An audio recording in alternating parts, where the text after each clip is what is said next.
All right, folks. Yishai Fleischer broadcasting from Judea. Today, a very special show and a guest that I've wanted to speak with for a very long time. You've heard of his name. He's really a leading intellectual and so prolific, Dinesh D'Souza. Indian-born, American political commentator, author, filmmaker, known for outspoken conservative views and provocative narratives. He was born in Mumbai. He moved to the U.S. as an exchange student, served in the Reagan White House, worked in policy think tanks. He has written over a dozen books, and I'm a little bit jealous. Many New York Times bestsellers spanning political critique, religious critique, cultural commentary. Some of his major titles include Illiberal Education, The End of Racism, What's So Great About America, The Roots of Obama's Rage, and America Imagine a World Without Her, and The Big Lie Exposing the Nazi Roots of the American Left. However, in recent years, D'Souza has increasingly focused on Israel and the Middle East. He frames Israel's conflict through a biblical and spiritual lens. His new documentary, which we're going to talk about today, is called The Dragon's Prophecy, which draws parallels between contemporary warfare in Gaza and ancient spiritual narratives, scriptural narratives, and that's something that I'm very interested in. He argues that Israel remains a front line in a larger moral and civilizational struggle. These are all issues that are very dear to my heart, and I think that he's one of the great intellectuals of our time. And so without further ado, Dinesh D'Souza, thank you so much for joining us today. Yishai, it's a pleasure. Thank you for having me. We're speaking just a few days after the amazing Trump speech in Jerusalem. I want to tell you that after a little bit of reflection on it, I'm not sure that what he said was right. I don't know if Iran will ever make a deal. I don't think that Hamas is going to disarm. But an American president, leader of the free world, coming to Jerusalem on Sukkot, which Zechariah 14 says that the Gentiles will come and give homage to the God of Abraham, Isaac, and Jacob on the Sukkot Booths holiday. Here he comes, and he gives what I think was a kind of messianic vision. Israel will be a geographical and spiritual center. The people of the world will love you. The region will be bettered. Jihadism will be overcome. And here he was, like on this world stage, being like, no, you guys are awesome. Make peace amongst yourselves. The nations will see it. We'll see what you guys are. And it was on Sukkot, and it was like, wow, this is a big day, given the fact that hostages were being released, terrorist prisoners were being released, Trump was in Knesset, and at the same time was the Sukkot holiday. Let's just watch a tiny segment of that Trump speech, tiny segment. On a day of profound joy, of soaring hope, of renewed faith, and above all, a day to give our deepest thanks to the Almighty God of Abraham, Isaac, and Jacob. Beautiful. Beautiful words that touch our heart. And touch. Dinesh D'Souza, tell me what you thought of the Trump speech in Jerusalem. I think that Trump is kind of emerging, I would say, as a biblical figure. And what I mean by that is not that he is a deeply devout man per se, but I think he is a man who is touched by a providential sense of destiny. If we pull back a little bit, the close call that he had with assassination, the very strange events he's lived through in which there were basically attempts to imprison him for life. I mean, that's his alternative fate. So either he's in the White House or the Democrats would have tried to lock him up. And I think Trump is aware that he has, in a sense, been saved or spared for a cause and for a reason. And I think when you say he outlined a messianic vision, that's a very good way to think about it. It doesn't really make sense to analyze it too closely, such as, what is the likelihood that we're going to see a change of heart on the part of Hamas? Can a leopard really change its spots? I think we both know the answer to that question. But Trump is not just, by the way, a visionary. He's also a remarkable doer. And by that, I mean, I've lived through now, I don't even know how many peace plans by various American presidents going back to Nixon and Carter and the Clinton plan, all these sort of attempts to fix things which hardly even got off the ground.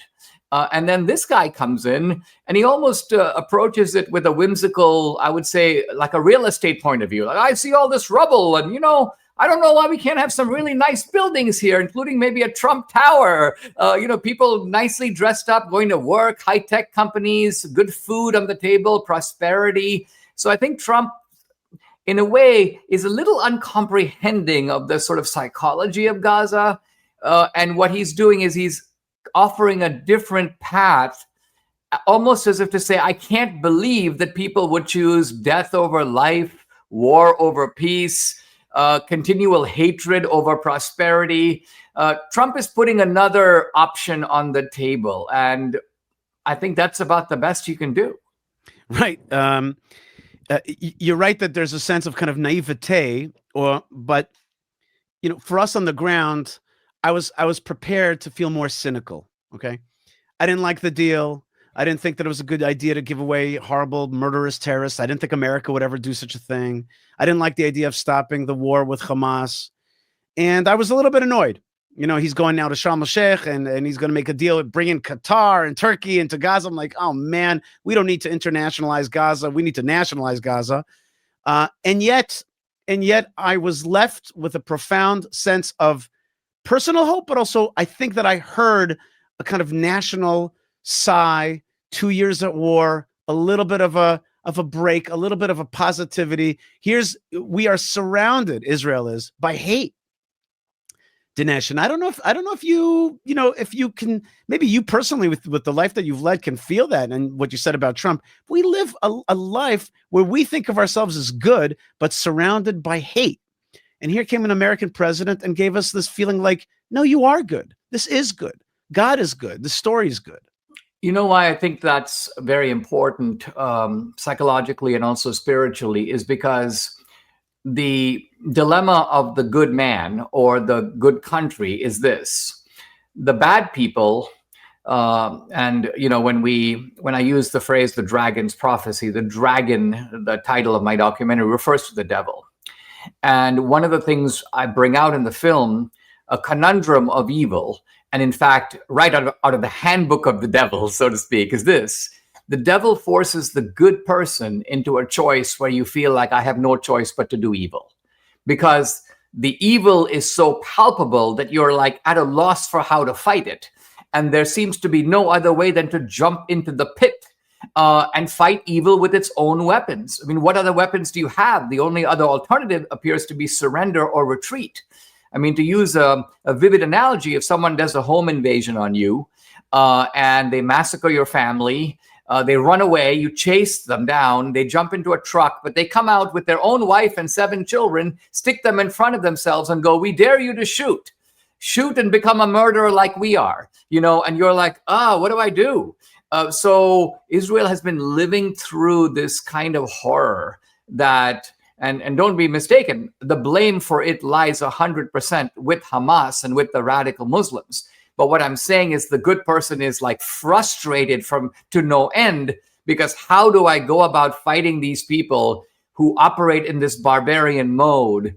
And in some ways, I think what Trump is offering is at least a temporary relief from all that. I think that partly explains this enormous spiritual weight being lifted from your shoulders. Yeah. I just want you to know that last night we have this 7-day holiday called Sukkot, which is the holiday of booths, right? Festival of booths, feast. And then we dance. We dance throughout the whole holiday. It's a holiday of joy. And then finally we have a last day, an 8th day, as the Bible mandates, an 8th day, which is a day where we dance around with the Torah all day. Now, then it's the end of the holiday and you're like, I'm done dancing. I've done it the whole time. But we have like another set of dances. And every year I used to skip it because I'm just too tired. This year, my kid said to me, Abba, Father, every year you regret it. So you got to go dancing. And then they told me that at the tent of courage and bravery, there's a tent outside of the Knesset, which memorializes the fallen Israeli soldiers in this conflict and memorializes their call for victory. There's going to be dancing. And I just couldn't say no. And I went last night to dance with family members of fallen soldiers. with pictures all around of fallen soldiers, beautiful young men and women. And we danced and cried, and we're uplifted. It has been a tough 2 years, Dinesh. It has been a tough 2 years. Well, as an American, I have to say, and as a Christian, I have to say that I have untold admiration for the fact that Israel and the Jews have been on the front line of fighting radical Islam. This is a fact that is not only not appreciated on the political left, but I'm sorry to say there are some people on the political right who question America's pact with Israel, friendship with Israel, alliance with Israel. And I say to those guys, I go, look, America's own record in fighting radical Islam is mixed at best. Jimmy Carter pulled out the Persian rug from the Shah. That's how we got Khomeini. That's how radical Islam got a hold of a major state. Then after 9/11, we pulverized the Taliban, but over time they came back. So that can't be counted a long-term success. And then, of course, the Iraq war was botched in ways that we all know about. So this is the American record. Now compare it to the Israeli record, which is in a short time taking on terrorism, not just in Gaza, not just Hezbollah on the Lebanese side, but taking it on in Yemen, taking it on in Sudan, taking it on in Iran. I mean, Iran is a country, 8 times the size of Israel? To be able to pull that kind of operation off. I mean, America came in at the last minute, but America's role was kind of like, hey, can you lend me a couple of B-2 bombers for 48 hours? You can have them back. So at a very minimal price, so to speak, the United States gets enormous benefits out of what Israel is doing. And so I just want to say, as an American, as a Christian, I have a great appreciation for what Israel has done. You're the country that put your soldiers on the line. You shed the blood, and you produced results that are beneficial for your country, to be sure, but also in a great measure for ours. Okay, so I appreciate that, and I think there are many people in America who see it that way. I think many average people in America see it that way. If I drive around in Texas and I speak to average local folks, that's the way they see it. But there is a turn in the right wing in the United States against us, which is, we were not prepared for that. We've been prepared for a long time to fight the left, and we understand their arguments, understand their mentality. But suddenly we're getting it from the right, and we're a little bit at a loss. It's like, hey, we're supposed to be on the same team here. We're supposed to be pro values of freedom. I don't always like the word West so much. I prefer freedom values, biblical values. We're at the forefront. We're defending you guys. You guys defend us. We're on a team here, economically, morally, militarily. And suddenly we get Tucker Carlson, Candace Owens, starting to call us vermin, starting to call us, owning the media of the world, starting to say that we kill babies. It's like classic blood libel anti-Semitism is back, and it's in the American right wing. Like, we did not, our defenses were not ready for that. My defenses were not ready for that. The case for supporting Israel, in my view, is threefold. There is the kind of on the ground political and strategic case, which I alluded to a moment ago. The fact that Israel is on the front lines, but there's also the deeper kind of cultural and moral case. Now, I put it this way, even if you don't like the phrase the West, I don't mind the phrase the West, just because I think what I'm talking about specifically is a civilization built on the twin pillars of Athens and Jerusalem. The philosopher Leo Strauss says Athens represents classical reason. Of course, it also represents the origins of democracy, the Socratic idea of questioning, freedom of speech. But hey, Athens would be nothing without Jerusalem, because Jerusalem represents creation, it represents the Exodus, it represents the Ten Commandments, it represents the Hebrew prophets. So in a way, Jerusalem supplies the moral core of Western civilization, and the civilization cannot endure if one of those two pillars falls. And the third reason, I think, is just the straight out biblical reason, which is the deep connection between Judaism and Christianity. Now, what's remarkable is that the kind of right-wing critics of Israel try to attack all three pillars, specifically the first one and the third one. They act as if Israel is not really a good ally. They imply that Israel is somehow manipulating the United States, which is on the face of it absurd.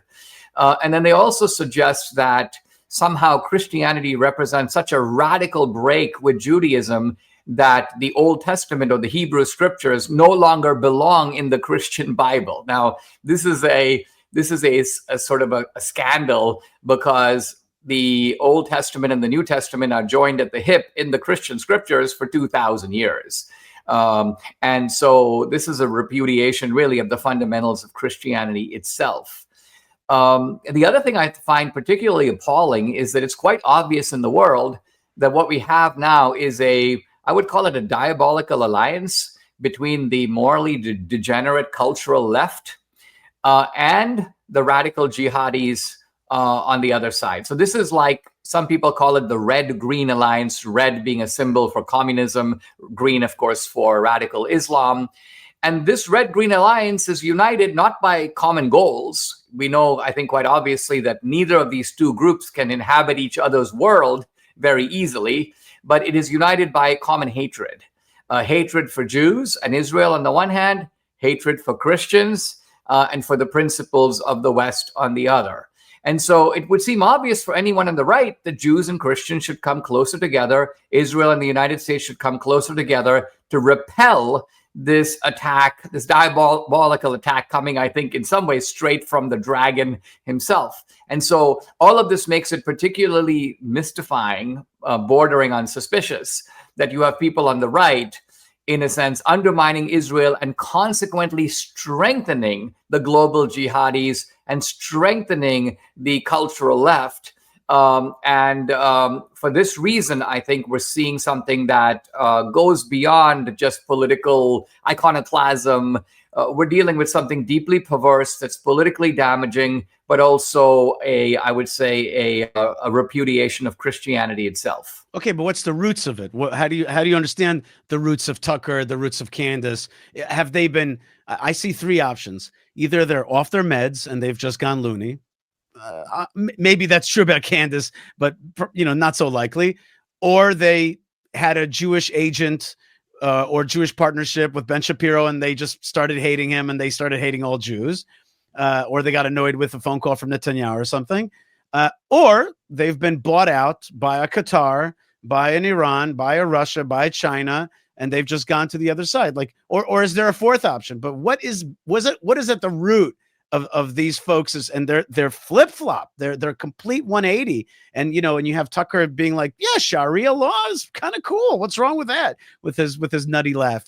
It's like what do you think is at the root of their thinking? I can't say I know for sure, but I will say that I think that none of those explanations really works, or at least is sufficient. Let me make the broader point that I think that particularly for secular Jews, now this doesn't apply to you, anti-Semitism itself is difficult to explain, because if you explain it in purely secular terms, you don't get the grasp of it. I know this because I myself, in an earlier book called The End of Racism, I tried to contrast racism and anti-Semitism, making the point that racism is a kind of looking down at people. You're inferior, you're lesser than me, you haven't accomplished everything I have. But anti-Semitism is not quite like that, because in some ways Jews are very successful as a group. They're a very successful tribe of all the tribes in world history. So anti-Semitism, I argued, is a kind of looking up, but a looking up with a sort of resentful, envious glance that says you could not have succeeded because you're smarter or more hardworking or more entrepreneurial. You succeeded because you're more diabolical. You're willing to stoop to things that I wouldn't do. And I thought to myself, well, this is actually, it seems to me, a kind of like a pretty clever explanation. But guess what? It doesn't go all the way in grasping the phenomenon. Something is like left out. And I would suggest that these natural explanations, as I want to call them, are inadequate in this area altogether. You almost need to go to supernatural explanations. Now, I was talking to Roseanne Barr on her podcast, The Comedian, and I actually pointed out to Roseanne, I go, well, Tucker Carlson once said that he was attacked by a demon. And she goes, oh, no, I know all about that. And I go, well, he says that the demon actually scratched his face, that this was not just some kind of a dream. It was a physical attack. And she goes, yeah, I know the name of the demon. And I go, well, what is it? And then she gave me the name, which I actually don't recall. It's something like Bilak or something like that. And I was like, wow. The reason we went down this road is, look, Tucker, first of all, is saying the opposite of what he used to say. So it's not like he's a lifelong anti-Semite. Number two, Tucker is from a well-off family, and he's obviously he's got a huge following. So the idea is that he kind of needs Qatari money, to be passed under the table. Doesn't make a lot of sense to me. I don't think that, again, I don't know if he's getting it or not, but I don't think that can really be his motive. Right. It's got to be more than that. So these are people that I know. I mean, Candace, I used to speak at our events called Blexit. I know Marjorie Taylor Greene quite well. And so I am baffled by their motives, which, by the way, I don't think are always identical. They're three very different people. Right. But what I do know is the effect of it is very bad. And it's bad for MAGA. I mean, it's bad for Trump. I think this is something that could drive a wedge, not just an ideological wedge, but a generational wedge in the Republican Party.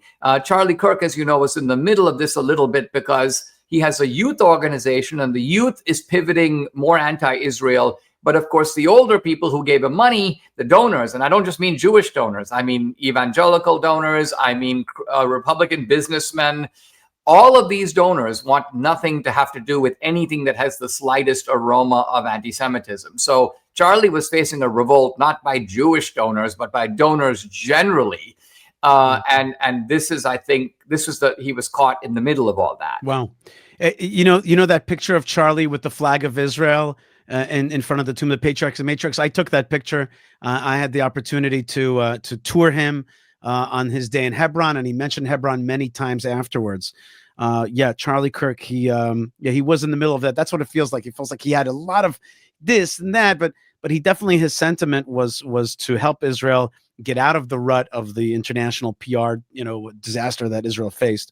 Dinesh D'Souza, you are a public intellectual. You are now releasing a new documentary about the issues that we're talking about, and you're also framing it together with October the 7th. You're framing it with the Bible. You're framing it with the challenges that Israel faces politically, spiritually, internationally, militarily. And that new documentary is called The Dragon's Prophecy. And let's watch a clip of that. Here's the trailer of your new documentary. Then another sign appeared in heaven, an enormous red dragon. Revelation 12:3.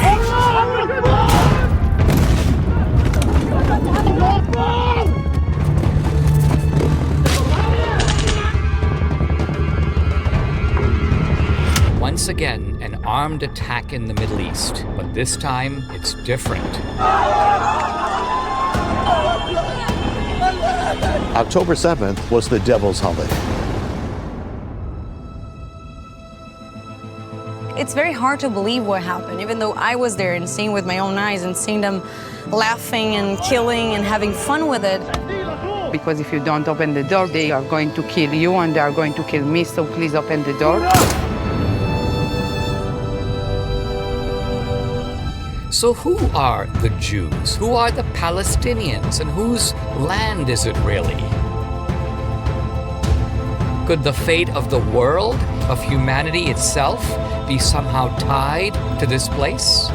The nation of Israel is a resurrected nation. So what if there was going to be a resurrection of another people, an enemy people of Israel? The Bible speaks about this whole war as a dragon representing the enemy attacking a woman representing Israel. The civilian deaths on both sides represent victories on the part of the dragon. Hamas did everything within their ability to maximize the civilian casualty. We came back to a land that was largely barren and empty, and we brought it back to life, and we're going to keep it. The devil hates the Jewish people because they represent the existence of God. Because without that Jewish foundation, there is no Christianity. If we're approaching the end of time, God will reveal himself more and more dramatically. Speak back through the stones. The story that they've been telling is that Israel is a colonial project. The problem with that is the city of David. We are an inconvenient truth. Are you aware of any significant archaeological finding that contradicts the Bible? Nope. God's word stands firm.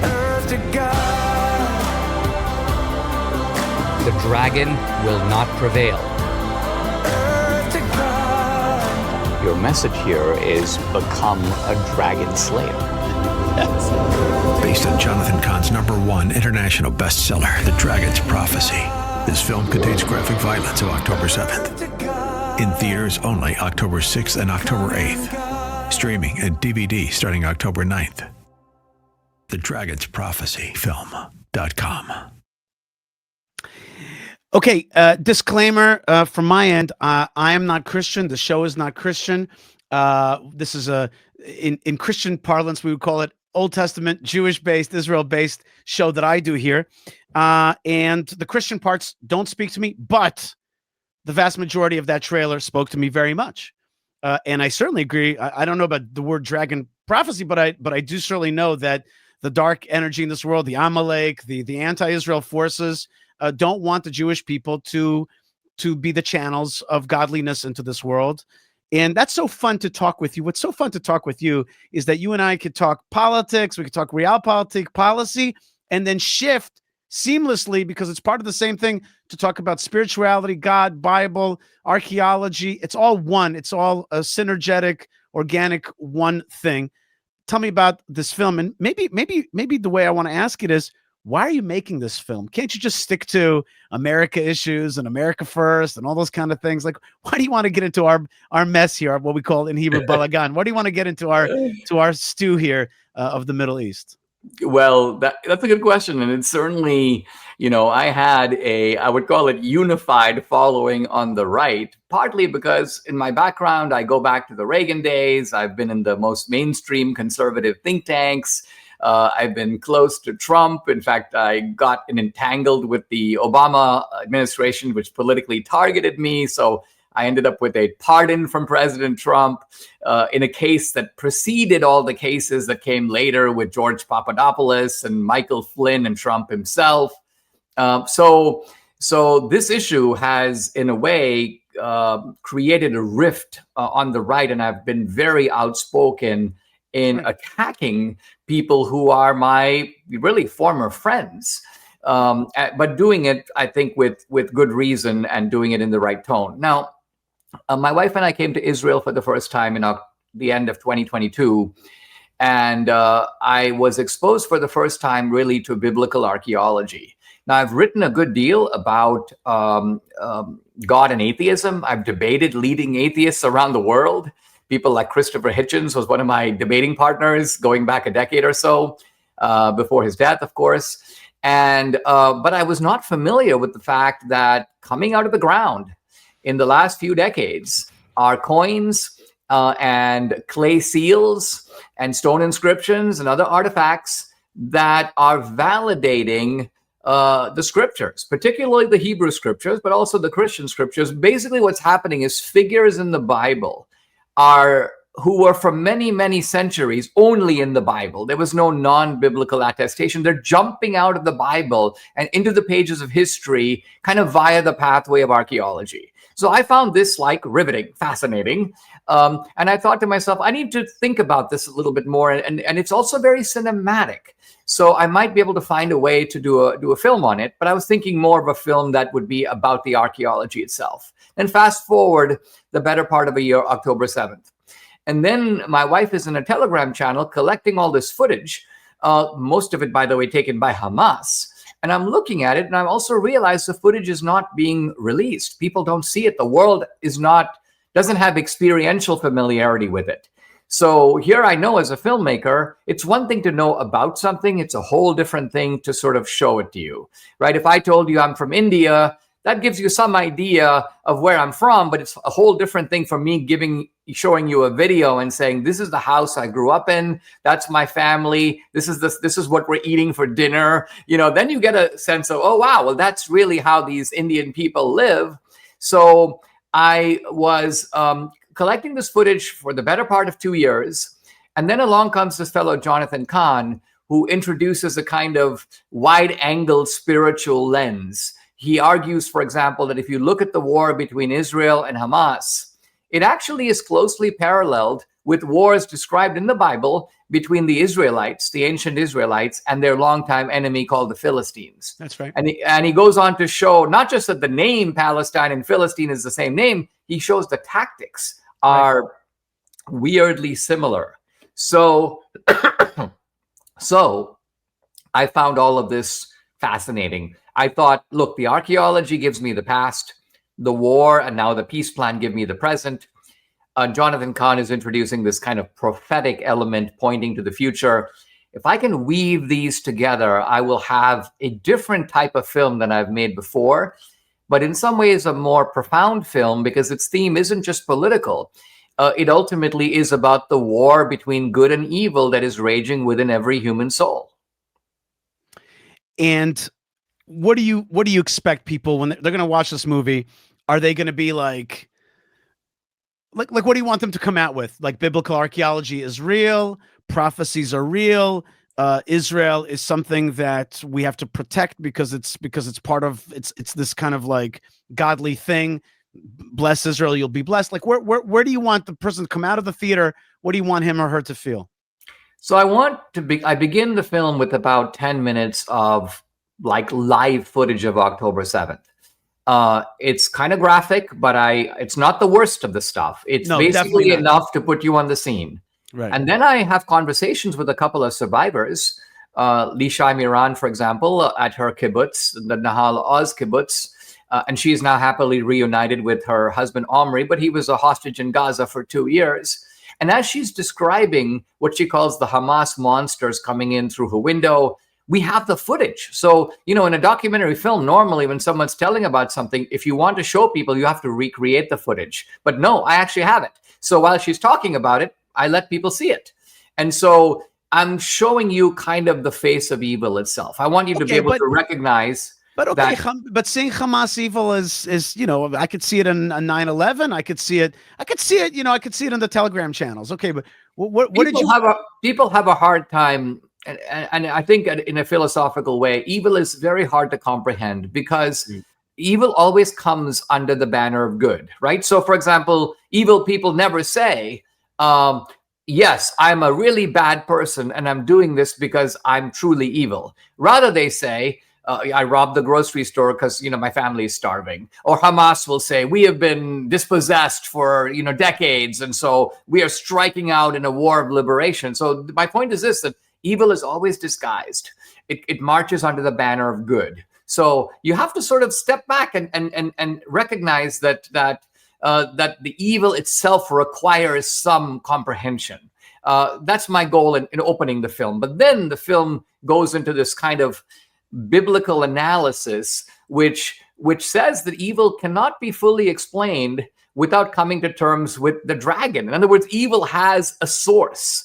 And the source really is, in a way, a spiritual embodiment of that evil that symbolically we call the dragon. The dragon is an image out of the Christian book of Revelation, but the idea is obvious enough. So what the film is doing is it's taking you into some dark places, but it's ultimately trying to show you that there is a good side and an evil side, and it's not optional to choose. You can choose which side, but you have to make a choice. You're going to be on one side or the other side. And so the film is in the end saying this is about Israel, but it's not just about Israel. It is about radical Islam, but it's not just about radical Islam. It is really about a choice facing every single one of us about how we're going to live our life and whether we're going to be sort of powered by the good source or we're going to be powered by the evil source. And the film puts that spiritual sort of choice right in front of you. So it ends actually on a very high note. After Charlie Kirk's assassination, people have been talking about spiritual renewal. I think there's also a mood of renewal. Yeah, a mood of renewal that you just described after the release of the hostages. This film fits nicely into that mood. Not because it looks away from evil, it looks straight at evil in the eye, but it doesn't leave you there. What you just said now is true about good versus evil, but on this channel, my interest is what about Israel? Meaning to say, is the end of the film, Am I going to come out of this film feeling like I came out of the Trump speech? Like, I think there's a messianic process afoot. I think that there will be a third temple in Jerusalem. And you know what's fun with you is that they say that you're what do they call you on Wikipedia, that you're a I'm a conspiracy conspiracy theorist. That's Right. their favorite phrase, even though I never advance conspiracies. I'm actually an opponent in general. I mean, there are conspiracies, right? Sometimes the conspiracies do exist, but I'm certainly not habitually drawn in that direction. Well, you notice how reluctant I am to, even speculate about people's motives when when I don't know what they are.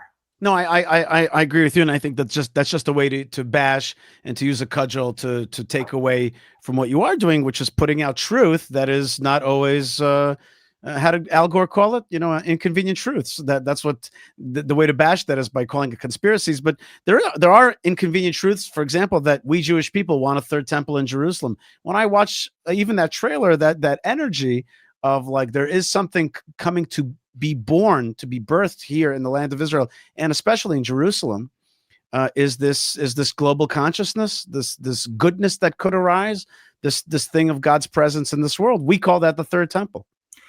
I have red heifers in the film. I find them in Shiloh. I've discussed it. What I do is this: the biblical archaeology. I'm firmly anchored on that, right? Because that's the past, and I can hold up a clay seal. I can walk with Zev Ornstein on the Pilgrimage Road. I can ask him what's the probability that Jesus walked on that road. So I'm very secure in the past. Right. I'm very comfortable in the political realm. I have a conversation with Netanyahu. I take Tucker Carlson's question that he posed to Ted Cruz about are the Jews of today really descended from the biblical Israelites? I pop the question straight to Netanyahu. It's fascinating. He discusses the Jewishness of Jesus. All of this, I think, I'm very comfortable with. Now, I become a little more tentative when we're dealing with the future because, of course, and even in the Christian side, there are people who will try to unfold biblical prophecy week by week. This is going to happen first. I don't do that. I look for large kind of biblical signposts, and then I offer provocative suggestions and ideas for people to think about. So I would say, yes. Do I think that the last days or the last age will be tied up with Israel? Will it be tied up with the rebuilding of the temple? Yes. Do I think that the reconstitution of the Jews coming back not just together, but coming back to their own ancestral homeland? I mean, this is predicted and forecast many times in the Bible. It has in fact come to pass. So the acid test of prophecy is always, hey, you predicted it. Now let's look and check and see if it happened.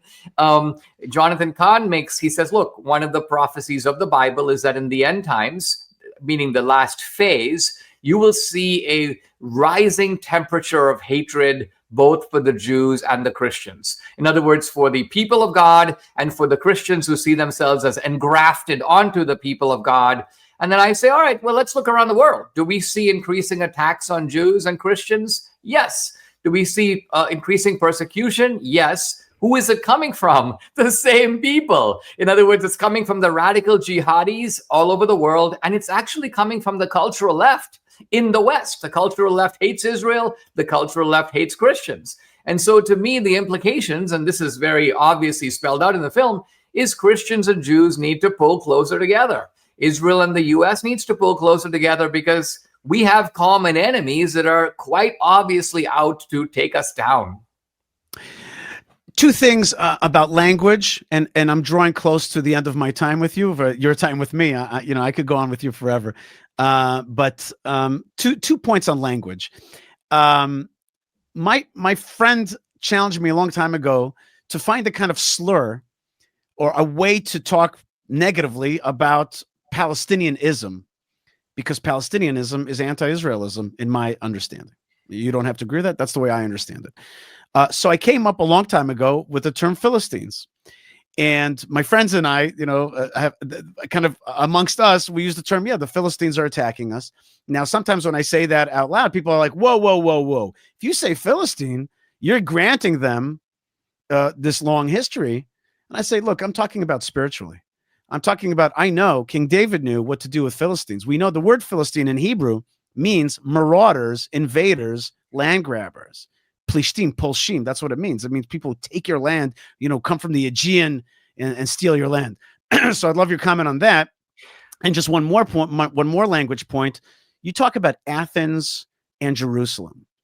You know, in Israel, we have an Athens and Jerusalem dichotomy tension. It's called Tel Aviv and Jerusalem. Both are authentic Israeliness. One is this young, technological nightlife and energetic and irreverent. And one is conservative, biblical, ancient, spiritual, channeling God's presence. And both are true. Both are true. Both are actually, just like you said, a kind of dialectic between Athens and Jerusalem. We have it here. It's Tel Aviv and Jerusalem. And that's something that I'm always trying to push, is to say, hey, we need to synergize these two energies and not to have a conflict between them. We need to like each other. We need to like the Tel Aviv and the Jerusalem at the same time. So those two linguistic points I'd love for you to comment on. Yeah, they're both very interesting. And I never thought of it quite that way with Tel Aviv and Jerusalem. I will say that if we think back to actual Athens, going back to the 5th century BC, that Athens was characterized by nonstop warfare. Think about like the Peloponnesian War, mass slavery, a very kind of questionable type of pederasty. So what I'm getting at is that there are lots of people in the West who love Athens, but we can't take Athens as it is. So when you look at Tel Aviv, it's actually not purely Athens. It's Athens tempered by Jerusalem over 2,000 years. So yes, it is forward-looking. It is high-tech. That's the Athens we like. So that's my first comment about Athens and Jerusalem. But I like your kind of twin images of Tel Aviv and Jerusalem standing side by side. With regard to the Philistines, and by the way, if I can say, to check out this film, go to the dragonsprophecyfilm.com. That's the website. It's streaming. It's on DVD, so very easy to watch. Check it out. All right. The Philistines. And here it is right below. Here's the banner for it, and I definitely recommend people check it out. I'm excited for it. You haven't given me like a full preview yet, you know. So No. And you know, you got to realize with a good film, a preview can't do justice. I mean, think of a film you really like. Okay, let's take The Shawshank Redemption. Someone goes, "What do you like about it?" Well, it's about friendship. Well, it's about prisons. It doesn't even begin to do justice to what it's like to watch that film. And this film is like that. It draws you in both intellectually, spiritually, emotionally, in ways that are very difficult to quite kind of put into words. And the timing, even though I'm trying. The timing of this film is just you hit it right now as it's coming out, exactly when there's like this like global question: what is Israel? What is this conflict? Who do we stand with? So the timing is amazing, and it deals with it at the most fundamental level. This is not a film that just skates on the surface. All right, now with regard to the Philistines, and we go into this, the Philistines are not Arabs. They're not Semites. The Philistines were in fact Europeans. They were the sea peoples. They came from the Aegean. They came from places like Cyprus. So there is, in fact, no genetic lineage of so-called Palestinians in Gaza. The Philistines, in a way, vanished from the stage of history. But the point is this, that, and I think this is where you are right, you can identify the Philistines with a certain type of physical and cultural barbarism. In the English language, for centuries, the name Philistine refers to a certain kind of crude, hit you over the head with a cudgel, kind of cultural lack of sophistication. Matthew Arnold in the 19th century talked about the Philistines, and what he meant is people who are uneducated, they don't read books, if you don't agree with them, they want to wrestle you to the floor. That's a Philistine. And I think you're using the phrase really more in that metaphorical context, and we are too. We're saying that the Philistinianism is back, but it's back in the form of barbaric tactics and sort of morally degenerate ideals. We're not claiming that the actual Philistines have come back genetically. Right. That's right. There's spiritual Philistines. How much time do you have for me? Do you have another few minutes, or are we done? Yeah, let's take another 5 and I'll wrap take it. up. You got it. Here is yourself, Dinesh D'Souza, internationally acclaimed intellectual. And I have to add, by the way, a word to your bio, which I don't see anywhere. And the word is, I think, one of the most beautiful words, which is oftentimes forgotten. You're a storyteller. You're trying to weave a tale, make a movie to tell an idea. That's story. That's the power of story. And we're just starting now with the book of Genesis again. the power of story is very powerful, and storytelling is very powerful. And I honor that word very much. Somebody was a storyteller. It's absolutely critical to making a good film. A film is different than a book. In a book, it's more like the opening of, let's say, you're a prosecutor, you're telling the jury, here are the things I'm going to try to prove, and I'm going to lay them out. That's a book. A book spells out, what are you going to prove? Then you set about showing it, and then you draw your conclusion, and you kind of say, this is what I've been able to show. A film can't work like that. A film is to begin with a provocative incident or a provocative question that takes you on a journey. And the journey very often has a kind of arc in which you go deeper and deeper. And each time that you think you've sort of solved it, a kind of new conundrum emerges. So, for example, let's just take you're watching good and evil play out, right? And you basically go, all right, well, essentially we need to be on the side of rejecting evil and doing good. But then suddenly the film turns and shows you that no, the actual face of evil is not just rejecting good and doing evil. It is when evil itself masquerades as good and tries to portray good as evil. So evil and good exchange places, thus putting you in a very confused state, because the one is claiming to be the other and is portraying the other as itself. And so now what do you do? So you can see what's going on here, both in terms of the narrative, the storyline, but also in terms of the underlying concepts. It's almost like you think you're at the ground floor, and then you realize, oh no, there's another basement below the ground floor. And the film goes there, but then it also, and this is of course where the conclusion comes in, it has to bring you out at the end. And doing all those things is, I think, the challenge of the good filmmaker. Let me challenge you. Is your film going to touch the youth? Is it going to penetrate that place that you just said, that evil masquerades as good? Isn't that one of the great illnesses that the youth of the world are susceptible to today? They are believing that evil is good and good is evil, just like that. Is your movie going to be for 50-year-olds plus, or is it going to penetrate that TikTok generation and help cure them out of the brainwashing that they've fallen victim to? There is a cadre of people who these days will watch the first 3 minutes of the film and say things like, Dinesh is being paid $7,000 by the Mossad. These are people who are in some ways beyond redemption because they are reacting instantly. It's almost they're robotically programmed to react a certain way. So I don't claim that the film will reach everybody. However, I do think that there are young people who are frustrated with life. They do feel like they don't have the same American dream as their parents. They are susceptible to the Pied Pipers like the Candace Owenses of the world or the Tucker Carlson. I do think I can win over those people, particularly the more thoughtful ones who look at something and they go, I didn't quite see it that way. All right, let me learn more. The beauty of a film, like I say, is that the film is not based on Ben Shapiro's facts don't care about your feelings. I care about your feelings. And a film is ultimately an emotional narrative. So the film synthesizes the intellectual and the emotional in very complex ways. So it is more fully persuasive on the human level. You avoided my question, though.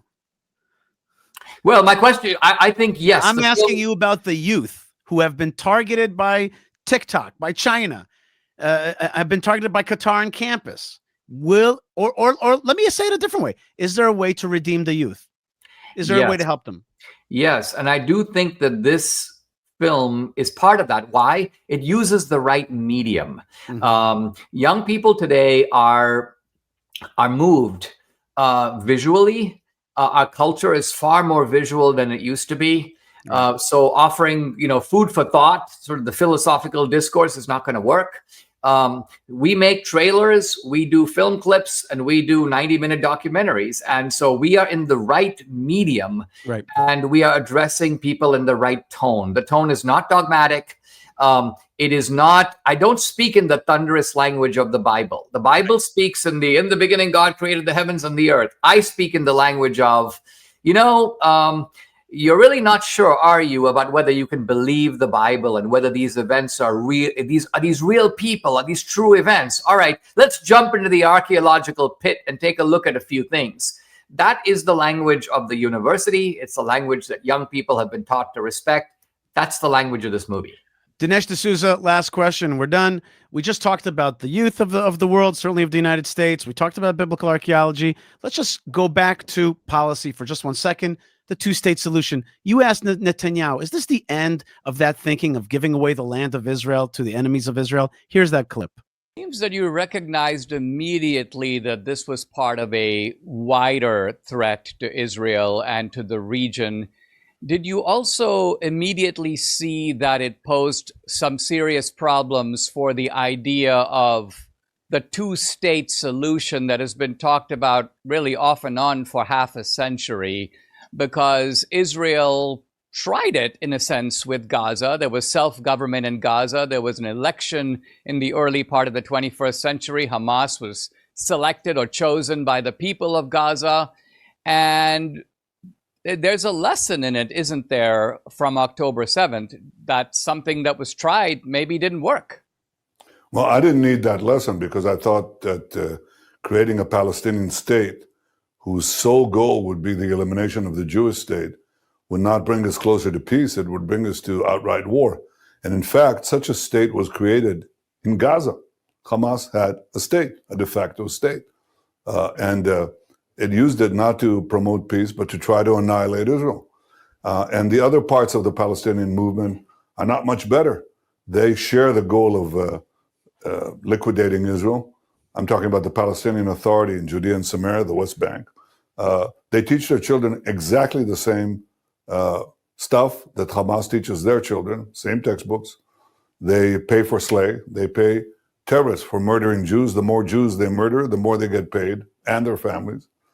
They name their public squares for mass killers of Jews. All right. So Netanyahu says clearly enough, Palestinianism is a problem. He doesn't need that lesson.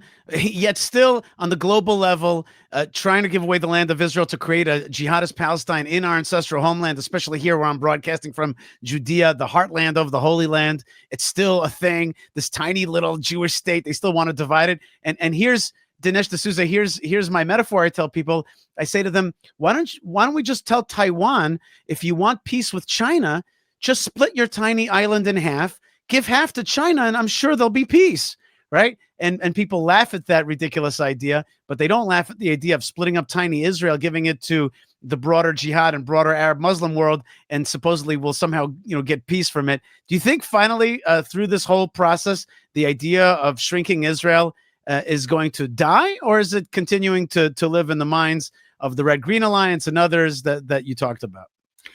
No, I think on the left, it's going to persist. And not only that, it's quite likely that the temperature of the demands are going to escalate. Why? Because from the left's point of view, this movement is just another constituency. In other words, within the orbit of identity politics, the left sees it like, all right, here we got the blacks, here we got the Latinos, here we got the feminists, here we got the LGBTQ, and here we have Ilhan Omar and these sort of radical jihadis, and they're just another identity group. So Palestinian identity has been included in this kind of constellation of identities that are affirmed on the left. So I think that defeating the left is the way to crush that ideology, because it's the underlying ideology that gives birth to this sort of fantasy, I think, of a Palestinian state. And no amount of empirical evidence, any more than you can convince a trans person not to be trans by simply saying, well, listen, all the empirical evidence is that this leads to a very unhappy way of life. Look at the trans rate of suicide. The trans person goes, but this is the way that I am. This is my identity. It may be nature, it may be nurture, but it's me. So it is the underlying assumptions here, I think, that need to be sort of interrogated. And just as that, inward transformation in a place like Gaza is a virtual denazification, right? It's going to take a long time, if it even works at all, And in some ways, I think that also applies to the demented psychology of the left in the West. Dinesh D'Souza, I want to hear from you that two-statism is dead and that Israel is going to be thriving and strong. But you are an intellectual who does not give just those kind of answers. We leave that in a sense to Trump to give us a kind of almost naive, beautiful vision. But your latest film, The Dragon's Prophecy, dragonsprophecyfilm.com. There's the banner right there.